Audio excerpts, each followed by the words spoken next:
Restaurant Unstoppable. What the most successful restaurateurs know that you don't. With excitement, allow me to introduce to you on the show for the first time, chef and co-owner of Lone Wolf Banh and Chicken in the Wolf restaurants, Phillip Phillips. My man, are you feeling unstoppable today?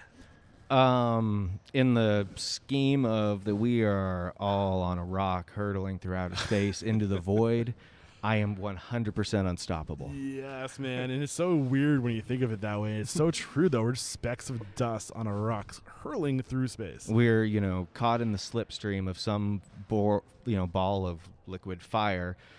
It's flying through a void, and we somehow got snagged in that, and now we call it life. I think that, and I haven't even asked you for your success quote or your mantra yet, but I feel like that is kind of like a very inspirational of get out of your own head. You know what I mean? Like the things that you think are so important or like that holds you up, most of them just are not that important. Like it's okay, just go. You know what I mean? My crippling anxiety, anything that I go through, I really try to live my life based upon that sole idea that we're on a rock flying through outer space.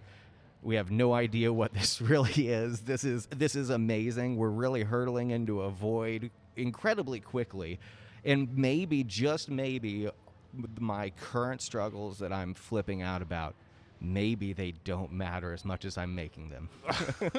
I try to remind myself. Of course, I have horrible times where I look at myself and I reflect and think like, man, I am a piece of shit. But like I try to always remind myself, we're the existence of a black hole is far more important than the existence of this pesto I'm working on. Exactly, right? So was that your success quote or mantra that I was going to have share? Because I give you No, it wasn't. It wasn't. Give me another one, then. Let's get that ball rolling. So that's what I try to live my life by, but I don't want to, implement my life into anybody, especially not people that like work within Lone Wolf and Chicken Wolf. So anytime we have a all-staff meeting, which I miss them so badly. Like I haven't had an all-staff meeting in over a year now. Yeah. But is a quote that I took in a handful of years ago that really resonated with me, and I'm probably going to get it wrong now that I'm actually repeating it to you. And if I remember right, it was a Thomas Keller quote, but I also might be wrong on that.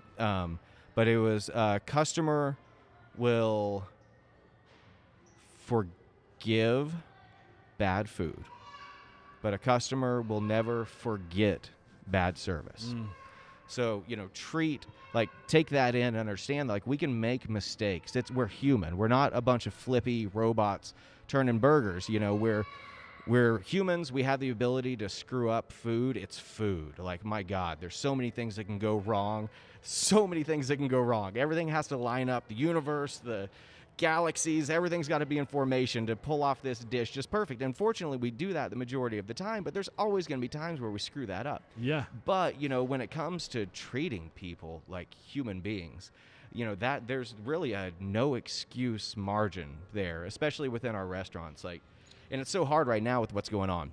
Oh, yeah. There's everybody's fuming about one thing or the other, depending on the day. There's chaos reigns supreme right now. So it's hard to navigate that. So I think that, I don't know how great of a job we've done during the pandemic for being hey, we're all one. But it's what we always strive for. At least what I always strive for is anybody that walks through this door is part of this group. Yeah, man. And this is a great way to get this thing started.